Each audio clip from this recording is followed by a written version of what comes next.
Cuando sucedió la conquista de la tierra prometida, al finalizar el éxodo en el libro de Josué, el territorio fue repartido entre las tribus de Israel.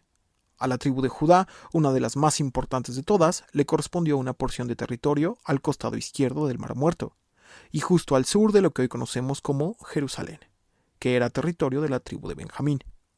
En la actualidad, el monte Moria, el lugar del templo de Jerusalén, está bordeado al sur por el valle de Hinnom, y ese valle era la división entre las tribus de Benjamín y Judá. Un dato importante es que la distancia del templo de Jerusalén, en lo alto del monte, al valle de Hinnom, es de aproximadamente 500 metros, lo cual será relevante en breve. Su mención, como dijimos, comienza en el libro de Josué para indicar la delimitación de posesión, pero su importancia aumentará gradualmente. En el tiempo de los reyes de Israel, el valle de Hinnom vuelve a salir a colación. Segunda de Crónicas 28:1. De 20 años era Acaz cuando comenzó a reinar, y 16 años reinó en Jerusalén, mas no hizo lo recto ante los ojos de Jehová como David su padre. Antes anduvo en los caminos de los reyes de Israel, y además hizo imágenes fundidas a los Baales. Quemó también incienso en el valle de los hijos de Hinnom, e hizo pasar a sus hijos por fuego, conforme a las abominaciones de las naciones que Jehová había arrojado de la presencia de los hijos de Israel.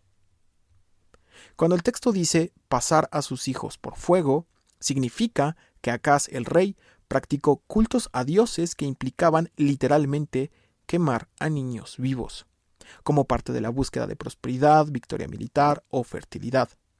Asociados fuertemente al dios Moloch, figura representada con un cuerpo humano, cabeza de toro y sus manos extendidas, donde se cree que se encendía fuego alrededor de la estatua, hecha de bronce, y una vez ardiente el metal, se ponía sobre los brazos a los niños para realizar el sacrificio.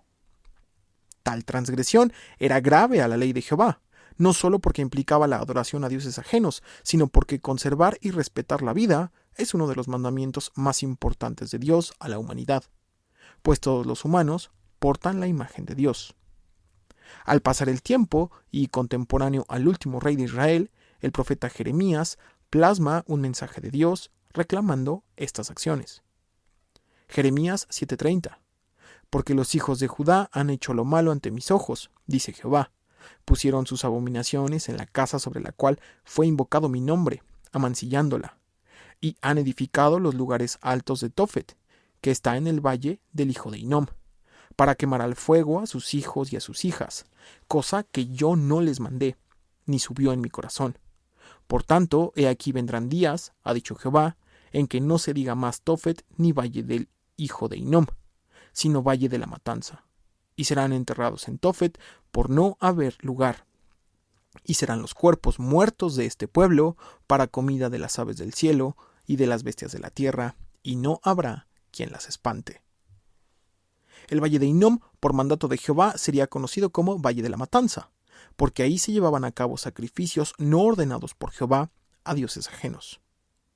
Posterior a la invasión de Babilonia, con la destitución total de los reyes en Israel, ese lugar pasó a ser un basurero. La tradición judía indica que tras prohibirse los sacrificios a Moloch, el valle se destinó a quemar basura, restos viles y suciedad, por lo que la imagen que podemos tener de ese lugar es un lugar de desechos con fuego constante. El valle de Hinnom o Valle de la Matanza aún existía en tiempos de Jesús, con toda la carga histórica que acabamos de mencionar. Tiene sentido que el pueblo judío, tras haber sido conquistado por los babilonios, persas, griegos y ahora romanos, consideraran ese sitio sumamente impuro, pues reflejaba la idolatría de sus antepasados. Era relacionado con fuego, corrupción, destino de los impíos y el juicio que vino por parte de Jehová. De esa manera, el concepto Valle de Hinnom pasó de ser una ubicación que dividía territorios entre las tribus de Israel a ser un lugar destinado a la adoración de dioses paganos y sacrificios humanos, para finalmente ser la referencia de castigo y juicio divino. Todo a 500 metros de distancia del templo de Jehová. La expresión Valle de Hinnom en hebreo se escucharía como Yehinnom. Luego, en tiempos de Jesús, en el idioma griego, sería algo como Yena. Al día de hoy, en una Biblia en español, aunque dependiendo de la traducción que utilicemos, la palabra Yena es intercambiada por una que representa castigo irreversible o destino negativo. Esa palabra significa lo que está debajo o lugar inferior. En latín, esa palabra designa el mundo subterráneo o morada de los muertos, no en sentido neutral, sino de castigo. En resumen, el valle de Hinnom, luego Yehinnom, luego Yena, en nuestras Biblias aparecerá como infierno.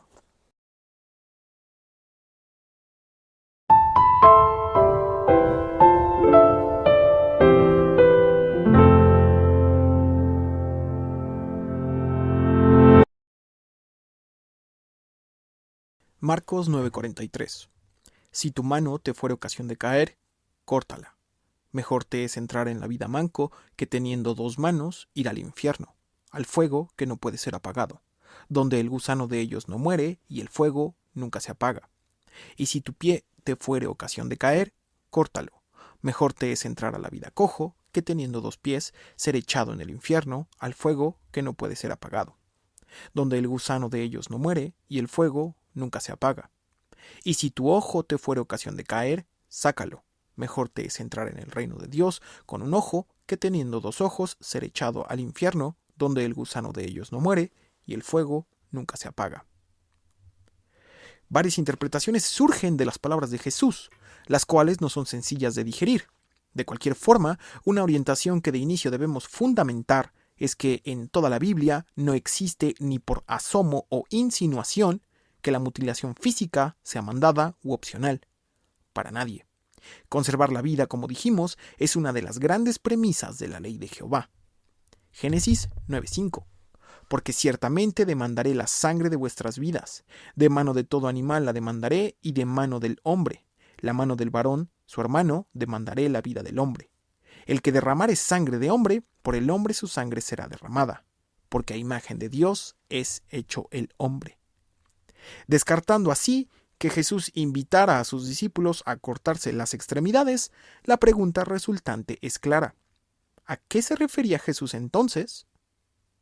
Una de las explicaciones más sencillas radica en que Jesús está corrigiendo la expectativa de los discípulos, en que el resultado de creer en Jesús como Mesías serían premios y recompensas, pero nunca viéndolo en términos de sacrificio. Jesús ejemplifica aquello que es necesario dejar atrás para seguirlo, todo alineado a palabras previas de él mismo. Marcos 8:34. Y llamando a la gente y a sus discípulos les dijo: si alguno quiere venir en pos de mí, niéguese a sí mismo y tome su cruz y sígame.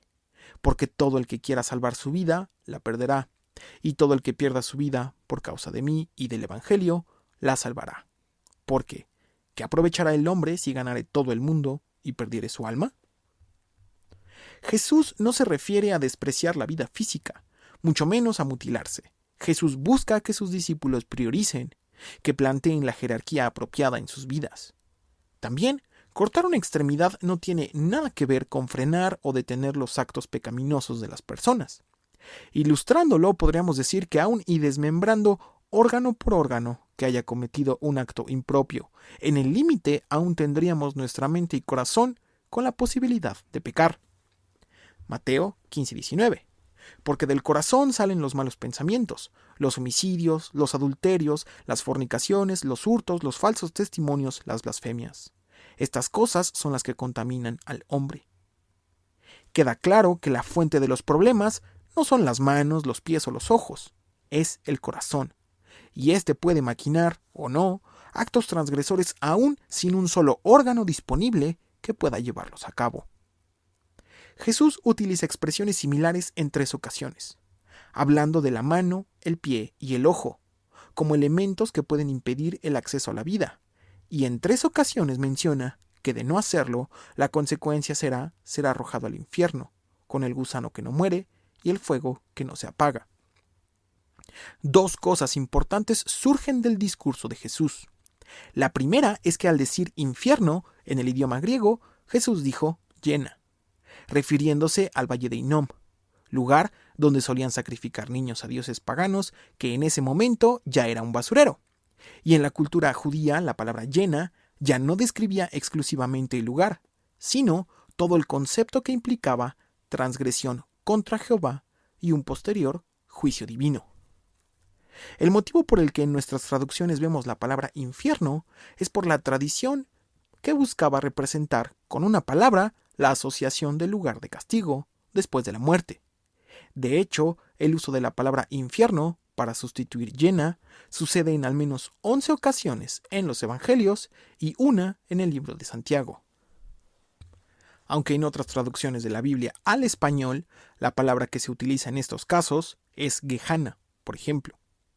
Pero pierde el sentido de lo que Jesús trataba de comunicar a sus discípulos con sus palabras, porque sería necesario entender y conocer todo el contexto del Valle de Hinnom para capturar su intención. Por último, el Valle de Hinnom o el infierno en tiempos de Jesús aparece una última ocasión cuando Judas tomó su propia vida. Mateo 27:3. Entonces Judas, el que le había entregado, viendo que era condenado, devolvió arrepentido las 30 piezas de plata a los principales sacerdotes y a los ancianos, diciendo: Yo he pecado entregando sangre inocente. Mas ellos dijeron: ¿Qué nos importa a nosotros? Allá tú. Y arrojando las piezas de plata en el templo salió, y fue y se ahorcó. Los principales sacerdotes, tomando las piezas de plata, dijeron: No es lícito echarlas en el tesoro de las ofrendas, porque es precio de sangre. Y después de consultar, compraron con ellas el campo del alfarero, para sepultura de los extranjeros, por lo cual aquel campo se llama hasta el día de hoy campo de sangre. Aunque no pareciera relevante, el campo del alfarero es parte del Valle de Hinnom. Así, casi desde cualquier ángulo que se mire, el Valle de Hinnom tiene una carga de maldición extraordinaria, que al día de hoy es un lugar en Jerusalén totalmente deshabitado.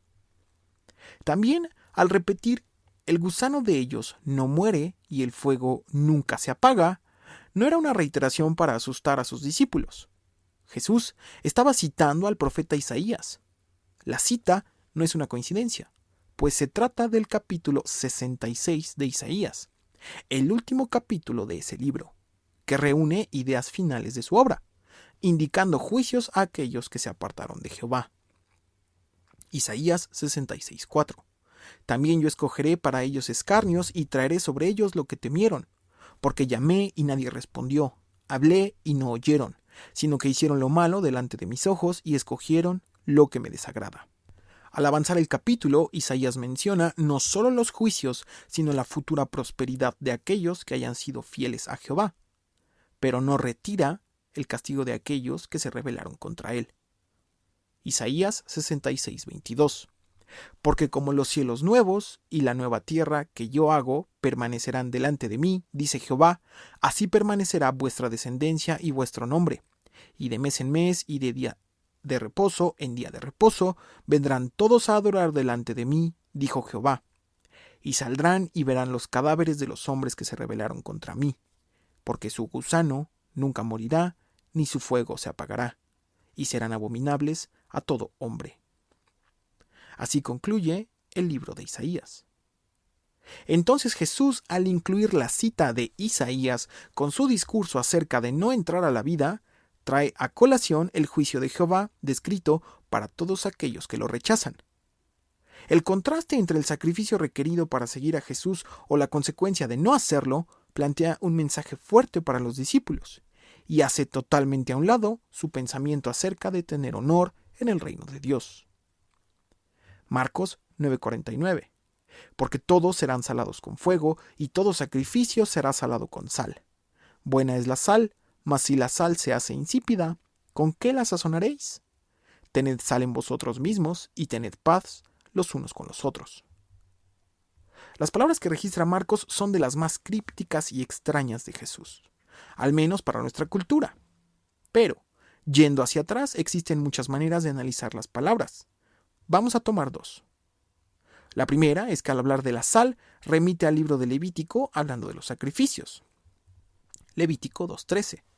Y sazonarás con sal toda ofrenda que presentes, y no harás que falte jamás de tu ofrenda la sal del pacto de tu Dios. En toda ofrenda tuya ofrecerás sal. Con base en lo anterior, una conclusión posible es que así como los sacrificios en el Antiguo Testamento requerían sal, y siguiendo con el hilo de las palabras previas de Jesús, Las ofrendas a Jehová requerirán sacrificio de las personas al seguirlo.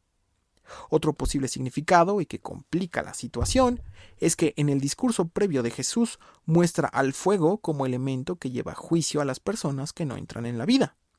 Pero en esa segunda parte de sus palabras es evidente que el sentido de fuego no es el mismo, puesto que indica que todos serán salados con fuego, lo cual en sí mismo, y aún retirando el contexto previo, es extraño. Y aquí entra el otro posible significado ligado al contexto de fuego en tiempos de Jesús, el cual propone dos posibilidades. El primero es que el fuego purifica, Malaquías 3:2. ¿Y quién podrá soportar el tiempo de su venida? ¿O quién podrá estar en pie cuando Él se manifieste? Porque Él es como fuego purificador y como jabón de lavadores, y se sentará para afinar y limpiar la plata. En ese sentido, hablar del fuego por el que todos pasarán deriva en dualidad.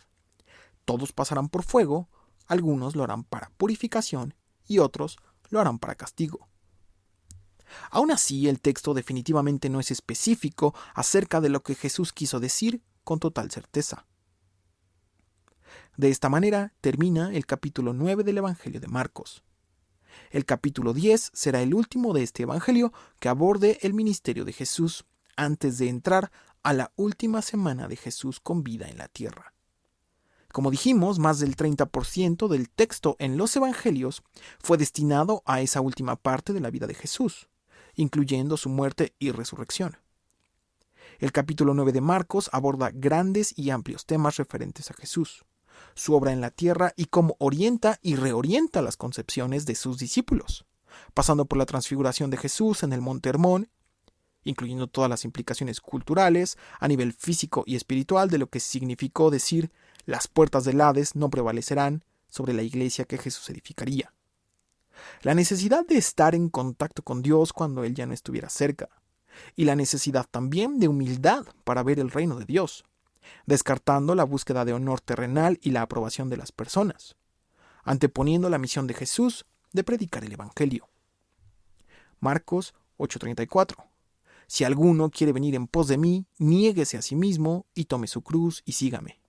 Porque todo el que quiera salvar su vida, la perderá. Y todo el que pierda su vida por causa de mí y del Evangelio, la salvará. El Evangelio, las buenas nuevas, será la tarea que Jesús llevará a cabo en vida y la que encargará a sus discípulos posterior a su muerte y resurrección. La fama de Jesús a causa de sus seguidores está por llegar a su punto más alto, en el que en definitiva representará una amenaza para las autoridades religiosas y sobre la cual tomarán acciones. El apóstol Pablo, el ejemplo por excelencia de la predicación del Evangelio, después de Jesús, claro, en una de sus últimas cartas encarga a Timoteo, a quien consideraba su propio hijo, la necesidad de predicar el Evangelio. Por las palabras que usa Pablo, es probable que su sentencia de muerte estuviera cerca de cumplirse. Así que aprovecha sus últimos momentos para darle a Timoteo sus últimas instrucciones. Segunda de Timoteo 4:5. Pero tú, Timoteo, sé sobrio en todo, soporta las aflicciones, haz obra de evangelista, cumple tu ministerio, porque yo ya estoy para ser sacrificado y el tiempo de mi partida está cercano. He peleado la buena batalla, he acabado la carrera, he guardado la fe. Por lo demás, me está guardada la corona de justicia, la cual me dará el Señor, juez justo, en aquel día, y no solo a mí, sino también a todos los que aman su venida.